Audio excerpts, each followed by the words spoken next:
Welcome to doctors time. మానవ శరీరం ఒక అద్భుతం. శరీరంలో ఎలాంటి అన్ని పదార్థాలు క్రిములు వచ్చినా వాటిని ఎదుర్కొనే శక్తి దానికుంది. దాన్ని ఇమ్యూనిటీ లేదా రోగ నిరోధక శక్తి అంటాం. అయితే కొంతమందిలో ఈ వ్యాధి నిరోధక వ్యవస్థ ఇతరులకు ఎలాంటి హాని కలిగించని పదార్థాల వల్ల కూడా సున్నితంగా ప్రతిస్పందిస్తుంది. దీన్ని హైపర్ సెన్సిటివిటీ లేదా అలర్జీ అంటారు. అలర్జీ రావడానికి గల కారణాలేంటి?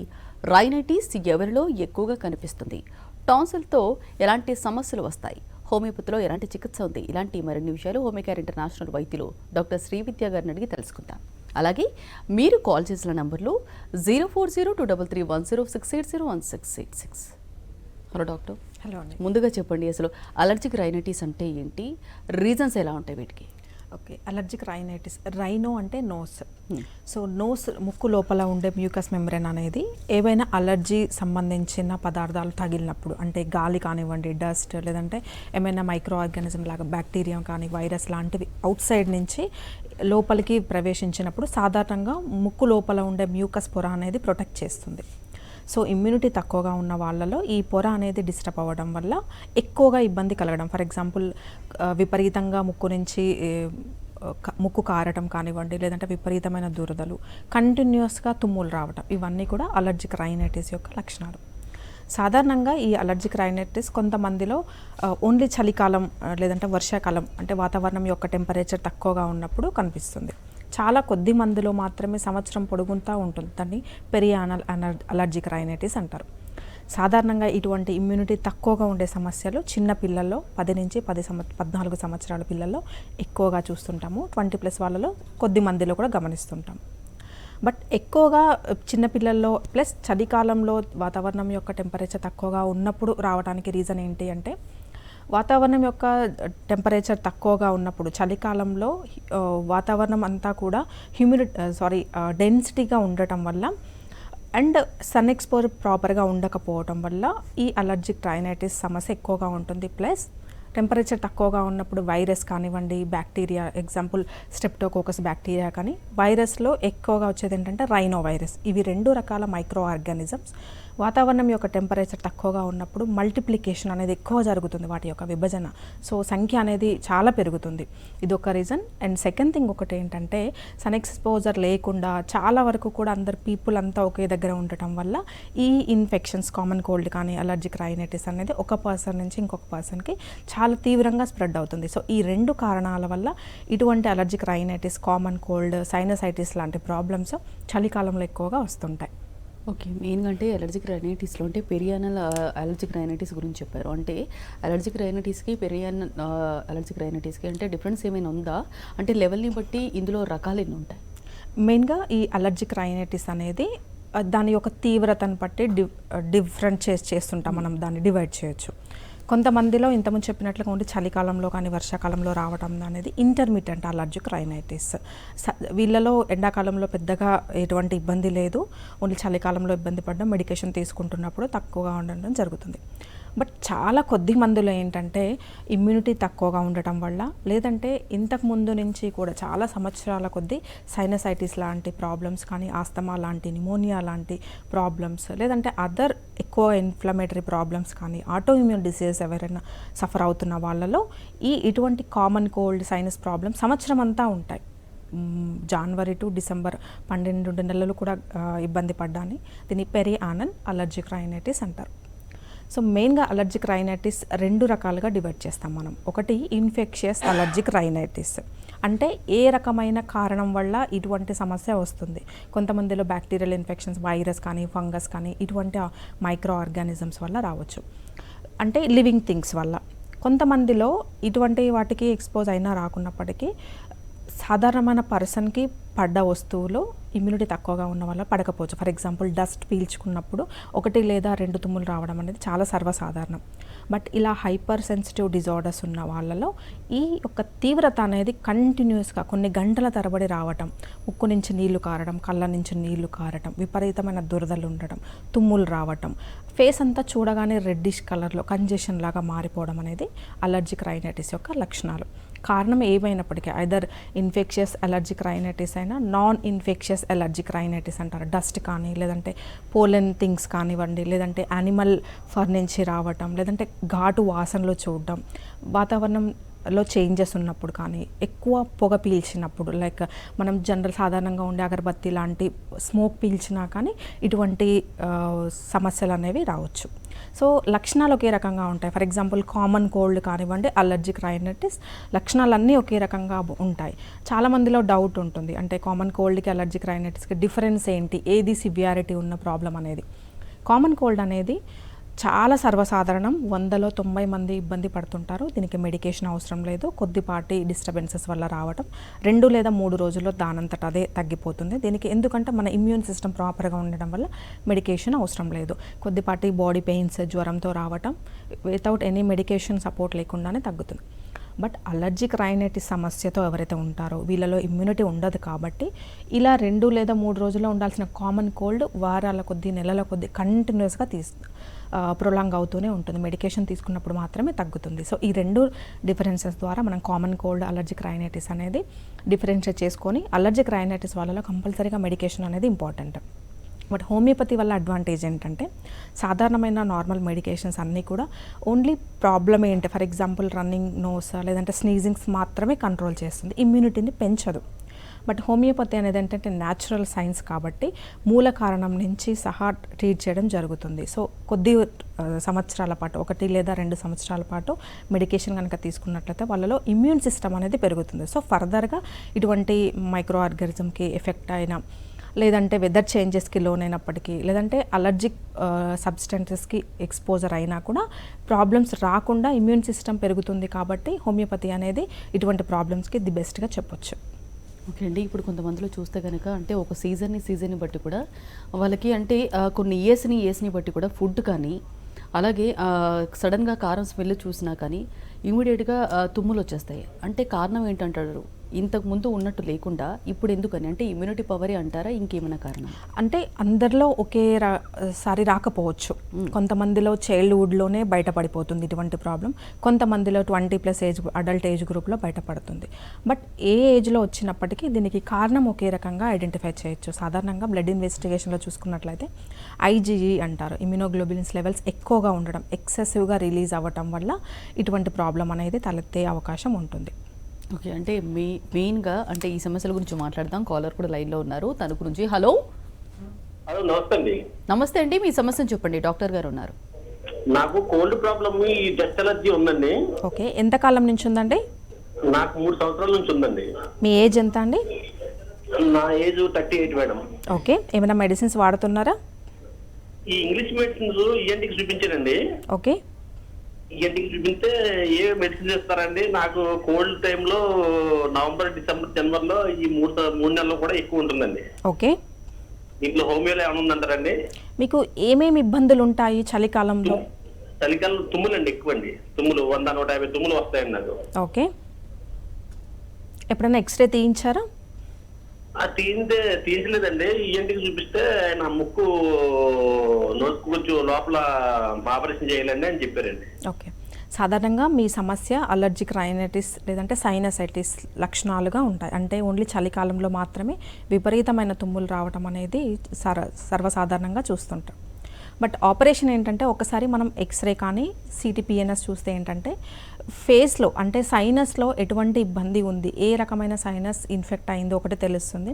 అండ్ సెకండ్ థింగ్ DNS, మీరు చెప్పిన విధానం బట్టి చూస్తే కనుక DNS అంటారు, అంటే నాజల్ సెప్టమ్ అనేది ప్రాపర్గా లేకుండా అది రైట్ సైడ్ కానీ లెఫ్ట్ సైడ్ కానీ బెండ్ అయి ఉండటం. ఎలర్జీ సమస్యతో లేదంటే సైనసైటిస్ సమస్యతో గత కొద్ది కాలంతో సఫర్ అవుతున్న వాళ్ళలో DNS అనేది కూడా ఉంటుంది. దీనివల్ల ఏంటంటే బ్రీతింగ్ ప్రాపర్గా లేకుండా స్టఫీ నోస్ ఉండడం అనేది జరుగుతుంది. సో మీరు ఆల్మోస్ట్ 3 years నుంచి సఫర్ అవుతున్నారు కాబట్టి లేట్ చేయకుండా ఒకసారి హోమియోపతి మెడికేషన్ అనేది తీసుకోండి. మీకు మీ విషయం బట్టి చూస్తే 1 లేదా 2 సంవత్సరాలు కనుక హోమియో మెడిసిన్ తీసుకుంటే మీకు ఇమ్యూనిటీ డెవలప్ అవ్వటం వల్ల చలికాలంలో వచ్చే ఇబ్బందులు అంటే విపరీతమైన తుమ్ములు అనేది రాకుండా చాలా బాగా కంట్రోల్ అవుతుంది. అండ్ సెకండ్ థింగ్, మనం తీసుకునే జాగ్రత్తలు కూడా చాలా ఇంపార్టెంట్. ఎక్కువగా కోల్డ్ పదార్థాలు కానీ తీసుకోకుండా ఉండడం చాలా important. At the same time చల్లటి వెదర్ నుంచి ప్రొటెక్ట్ చేసుకోవడం, పొగ పీల్చకుండా ఉండటం, ఫుడ్ కానివ్వండి లేదంటే అదర్ లిక్విడ్స్ ఏమైనా కానీ నార్మల్ టెంపరేచర్కి వచ్చినప్పుడు తీసుకోవాలి. ఈ జాగ్రత్తలు పాటించుకుంటూ హోమియోపతి మెడికేషన్ తీసుకోండి, మీ సమస్య కంప్లీట్గా తగ్గిపోతుంది. ఓకే అండి. నెక్స్ట్ కాలర్ కూడా లైన్లో ఉన్నారు, రమేష్ ప్రొద్దుటూరు నుంచి. రమేష్ గారు మాట్లాడండి, మీ సమస్యను చెప్పండి. మేడం నమస్కారం. మేడం నమస్తే అండి. అలర్జీ బాగా ఉంది మేడం, తుమ్ములు ఎక్కువ వస్తుంటాయి నాకు. ఓకే, ఎంత కాలం నుంచి ఉందండి ఈ ప్రాబ్లం? 7-8 years నుంచి ఉంది మేడం. ఓకే.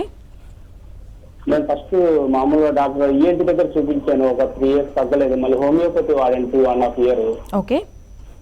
అది తగ్గలేదు మేడం, కంటిన్యూ చేస్తున్నాను. ఈ మధ్య ఒక 2 months అయింది హోమియోపతి వదిలేసాను ఇంకా. ఓకే, మీ వయసు ఎంత అండి? 40 మేడం. 40 years. ఏం పని చేస్తుంటారు?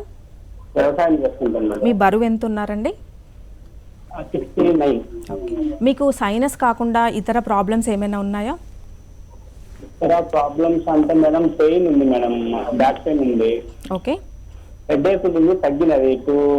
2012 నుంచి 15 వరకు హోమియోపతి వాడితే తగ్గింది. ఓకే. అప్పటి నుంచి వాడడంలా అది. ఓకే. రావడం కూడా లేదు. ఎందుకు అంటే కొన్ని సంవత్సరాల పాటు 1 లేదా 2 సంవత్సరాల పాటు మెడికేషన్ తీసుకున్నప్పటికీ తగ్గలేదు అంటే మన ఇతర ఆరోగ్య తీసుకోవాల్సిన హిస్టరీ తీసుకోవాల్సిన అవసరం కూడా ఉంటుంది. ఎందుకంటే ఇమ్యూనిటీ అనేది చాలా ఇంపార్టెంట్ అండి. కొంతమందిలో 1 yearలో కంప్లీట్గా తగ్గిపోయే అవకాశం ఉంటుంది, కొంతమందిలో ఎక్కువ టైం కూడా. మీ విషయంలో తీసుకున్నట్లయితే ఆల్రెడీ స్పాండిలోసిస్ అనే సమస్యతో బాధపడడం హోమియోపతి ద్వారా తగ్గిపోయిందని చెప్తున్నారు. దీంతో పాటుగా ఎస్పెషల్లీ అలర్జిక్ రైనైటిస్లో తీసుకోవాల్సిన జాగ్రత్తలు ఇంతకుముందు చెప్పినట్టుగా ఏంటంటే పొగ పీల్చకుండా ఉండడం, చల్లటి వాతావరణంలో ఉన్నప్పుడు జాగ్రత్తగా ఉండడం, వాటర్ కానీ లేదంటే ఫుడ్ తీసుకునేటప్పుడు కానీ గోరువెచ్చగా మెయింటైన్ చేయడం. దీంతో పాటుగా మీరు ఎలాగో అగ్రికల్చర్ చేస్తున్నారు కాబట్టి సూర్యరశ్మికి సాధ్యమైనంత వరకు ఎక్స్పోజర్ ఉండడం వల్ల, దీనివల్ల కూడా వెంటిలేషన్ ప్రాపర్గా ఉండటం వల్ల బాడీ ఇమ్యూనిటీ అనేది పెరుగుతుంది. దీంతోపాటు మెడికేషన్ కంటిన్యూ చేయండి. సో నెక్స్ట్ కాలర్ కూడా లైన్లో ఉన్నారండి. సత్యనారాయణ వైజాగ్ నుంచి. సత్యనారాయణ గారు మాట్లాడండి, మీ సమస్యను చెప్పండి. Hello. Hello, good afternoon. Good afternoon Satyanarayana, చెప్పండి. నాకు ఒక 6 months బ్యాక్ నుంచి బాగా తుమ్ములు, తర్వాత జలుబు ఎక్కువగా ఉందండి. ఏంటి చూపించామండి. ఓకే. చూపిస్తే సైనసిస్ ప్రాబ్లం అని చెప్పి అవ్వచ్చు అని అన్నారు. స్కానింగ్ అయితే తీయించాం, మెడిసిన్ రాసి తగ్గలేదు మేడం, చూపించాను. ఓకే. తర్వాత మేడం 20 days 25 days అవుతుంది మేడం. అప్పుడు మామూలుగా తగ్గిందండి చలికాలంలో వచ్చి, మళ్ళీ ఇప్పుడు వచ్చిందండి 20 days అవుతుందండి. ఓకే. మీ వయసు ఎంత అండి? నా వయసు 35 మేడం. ఓకే. 20 days నుంచి తుమ్ములు విపరీతంగా వస్తే మేడం, విపరీతంగా దగ్గు కూడా వచ్చింది. దగ్గు తగ్గిపోయింది, మెడిసిన్ వాడాం, దగ్గు తగ్గిందండి. తుమ్ములు 2 days కొద్దిగా తగ్గాయండి. ఏంటి చూపించాం. ఓకే. మళ్ళా జలుబు అయితే, కోల్డ్ అయితే మాత్రం పోవట్లేదు మేడం. హెడేక్ కూడా వస్తుందండి అప్పుడప్పుడు. ఓకే. గొంతు పట్టడం చేస్తుందండి. ఓకే.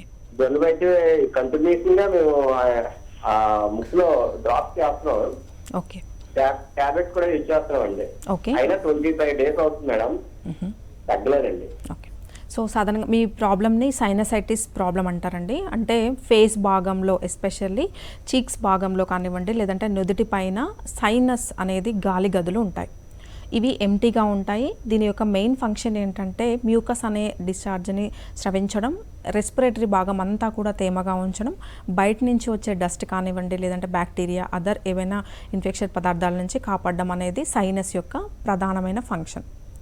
ఏదైనా కారణం వల్ల ఈ సైనస్కి ఇబ్బంది అయినట్లయితే, అంటే ఎంటీగా ఉండవలసిన గాలి గదులు సైనస్లు అనేవి వాటర్తో నిండిపోవడం కానీ లేదంటే కొన్ని రకాలైన బ్యాక్టీరియల్ వైరస్ లాంటి సోకినప్పుడు ఆ ఎంటీగా ఉండవలసిన గాలి గదులు అన్నీ కూడా బరువుగా మారటం, తర్వాత సివియర్గా హెడ్ అంతా పెయిన్ రావటం, హెవీనెస్ అంటారు సాధారణ. మీరు చెప్పింది ఏంటంటే హెడేక్. సైనస్ వాళ్ళలో హెడేక్ ఎందుకు ఉంటుంది అంటే ఈ సైనస్ ఎంటీ గాలి గదులు అనేవి హెడ్ని తేలికగా చేస్తాయి అండ్ మనం తీసుకున్నప్పుడు శ్వాస వదిలినప్పుడు కూడా హెల్ప్ అవుతుంటాయి.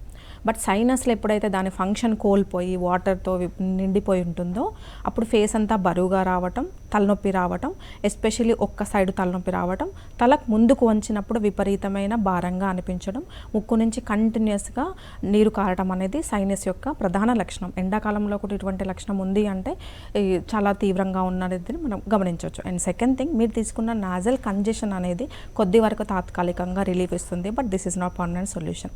మీరు హోమియోపతి ట్రీట్మెంట్కి ఒకసారి సంప్రదించండి. లేటెస్ట్గా తీసిన సిటీ పిఎన్ఎస్ రిపోర్ట్ కానీ లేదంటే ఐదర్ ఎక్స్రే రిపోర్ట్ ఏదైతే ఉంటో దగ్గరగా ఉన్న హోమియోకేర్ ఇంటర్నేషనల్ సంప్రదించండి.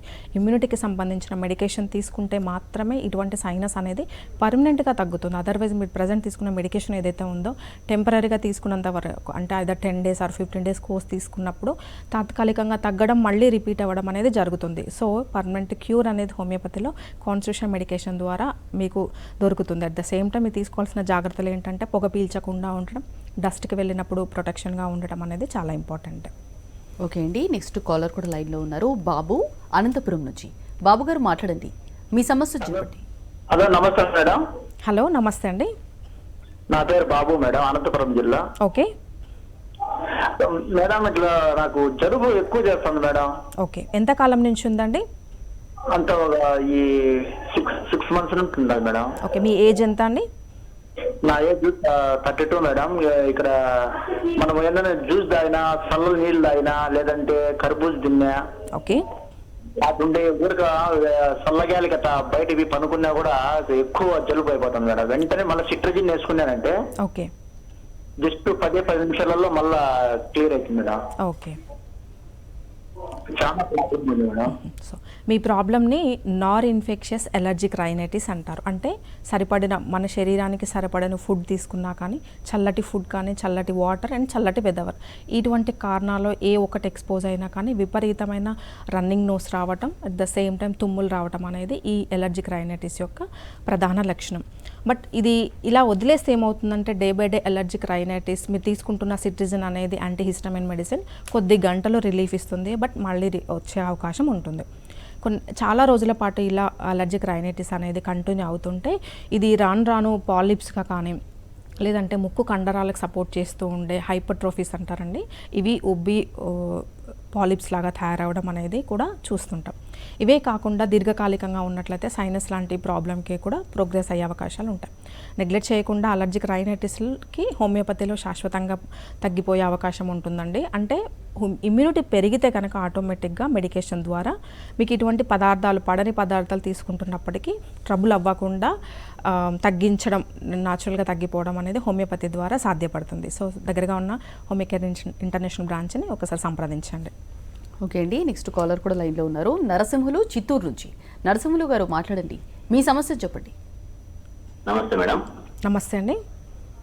మా పాప అశ్విని అని 25 మేడం. ఓకే ఆమెకు ముక్కు లేదు మేడం. కొంచెం క్లియర్గా చెప్పండి. ముక్కు గాలి ఆడడం లేదు మేడం. ముక్కులో ఓకే గాలి ఓకే ఆడటం లేదా? ఎంత కాలం నుంచి ఉందండి ప్రాబ్లం? ఆ పాపకి దగ్గర 10 years నుంచి ఉంది మేడం. ఓకే మేడం ఎప్పుడన్నా రిపోర్ట్ చేయించారా ఎక్స్రే? ఎక్స్రే కానీ చేయించిన మేడం, అది అయింది అని చెప్పినారు మేడం. ఏంటండి? ముక్కలు 2 ముక్కులు బ్లాక్ అయినాయి అని చెప్పినారు మేడం. ఓకే ఓకే సో ఇప్పుడు ప్రజెంట్ ఏమైనా మెడిసిన్ వాడుతున్నారా? మెడిసిన్ అయితే వాడుతున్నా. ఇప్పుడు మీ స్ప్రే ముందు ఇచ్చినారు మేడం. ఓకే ఇప్పుడు ప్రజెంట్ మీ డౌట్ ఏంటో చెప్పండి. మేడం మేడం గారు ఒకసారి మీకు ఇప్పుడు ప్రజెంట్ ఏం డౌట్ ఉందో క్లియర్గా చెప్పండి. రైట్. గాలి ఆడడం లేదు మేడం, అది ముందు కొడితేనే. ఓకే సో మీరు చెప్పిన లక్షణం ఏంటంటే మెయిన్గా నోస్ బ్లాక్ అనేది ఒకటి డిఎన్ఎస్ ద్వారా ఉండొచ్చు, లేదంటే పాలిప్స్ కానీ లేదంటే హైపర్ట్రోఫీ, ఇన్ఫ్లమేషన్, ఏదైనా రీజన్ వల్ల ఉండొచ్చు. డయాగ్నోసిస్ అనేది ఒకసారి మన పర్సన్ని చూసి హిస్టరీ తీసుకోవడం ద్వారా క్లియర్గా మనం చెప్పొచ్చు. At the same time almost 10 సంవత్సరాల నుంచి సఫర్ అవుతున్నారు అంటే ఇది జనరల్గా సర్జరీ మీకు సజెస్ట్ చేసి ఉండొచ్చు అండి. హోమియోపతిలో సర్జరీ అవసరం లేకుండా తగ్గిపోయే అవకాశం ఉంటుంది. ఒకసారి రిపోర్ట్ అండ్ మీ డాటర్ని తీసుకొని దగ్గరగా ఉన్న హోమియోకేర్ ఇంటర్నేషనల్ని సంప్రదించండి. ఇంతకుముందు చెప్పినట్లుగా సైనస్ వల్ల కానివ్వండి, అలర్జిక్ రైనైటిస్, ఏ శ్వాస వ్యవస్థకు సంబంధించిన డిసీజెస్ అయినప్పటికీ తీసుకోవాల్సిన ప్రికాషన్ ఒకటే ఉంటుంది. మినిమం సన్లైట్ ఎక్స్పోజర్ మెయింటైన్ చేయడం, సరైన పౌష్టికాహారం తీసుకోవడం, అండ్ సెకండ్ థింగ్ ఎక్కువ కోల్డ్ వెదర్కి ఎక్స్పోజ్ అవ్వకుండా ఉండడం అండ్ కోల్డ్ ఫుడ్ తినకుండా ఉండడం. ఈ జాగ్రత్తలు పాటించుకుంటూ హోమియోపతి మెడికేషన్ తీసుకోండి. మ్యాక్సిమం ఈ ప్రాబ్లం అనేది సర్జరీ అవసరం లేకుండా బయటపడే ఛాన్సెస్ ఉంటాయి. ఓకే అండి, 35th యానివర్సరీ సందర్భంగా అంటే ట్రీట్మెంట్స్కి సంబంధించి ఎలాంటి ఆఫర్స్ ఇస్తున్నారు? జనరల్ ఈ 36 యానివర్సరీ మీకు మెయిన్గా ఏంటంటే మెడికేషన్స్ డ్యూరేషన్ అనేది చాలా వరకు మీకు లాంగ్ డ్యూరేషన్ అనేది ఆఫర్ చేయడం అనేది జరుగుతుంది ఇప్పుడు ప్రజెంట్గా. ఓకే అండి. మెయిన్గా అంటే ఎలర్జిక్ రైనైటిస్ని అంటే నెగ్లెక్ట్ చేయటం వల్ల అంటే ఎలాంటి కాంప్లికేషన్స్ ఉంటాయి?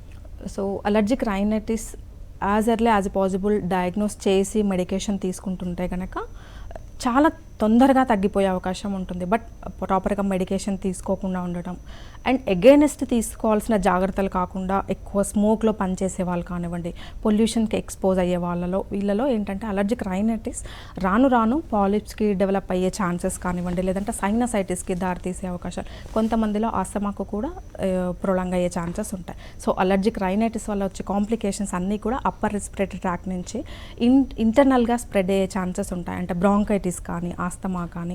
సో ఇవి కంపారిటివ్లీ అలర్జిక్ రైనైటిస్ కంటే కొంచెం తీవ్రమైన problems. So allergic rhinitis treat చేయాల్సిన అవసరం చాలా ఇంపార్టెంట్. అదర్వైజ్ కాంప్లికేషన్స్ అనేవి ఇంకా సివియర్గా ఉంటాయి. ఓకే అండి. ఇప్పుడు జలుబైన తుమ్మైనా అంటే ఏదైనా తొందరగా అటాక్ అవ్వడానికి మెయిన్గా ఇమ్యూనిటీ పవర్ అనేది తగ్గిపోవటం వల్లనే అంటారు. మరి ఇమ్యూనిటీ పవర్ పెంచుకోవాలంటే ఎలాంటి మార్గాలు ఉన్నాయి?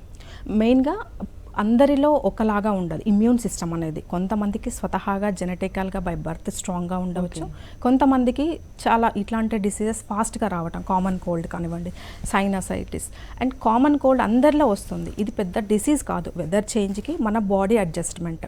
బట్ అలర్జిక్ రైనైటిస్ కానీ సైనసైటిస్ అనేది ఏంటంటే కొద్ది వరకు ఇమ్యూన్ సిస్టమ్ తక్కువగా ఉండడం వల్ల వచ్చే రిపీటెడ్ కామన్ కోల్డ్గా చెప్పుకోవచ్చు. ఓకే అండి. అలర్జిక్ రైనైటిస్ గురించి చాలా డీటెయిల్గా చెప్పారండి. Thank you so much.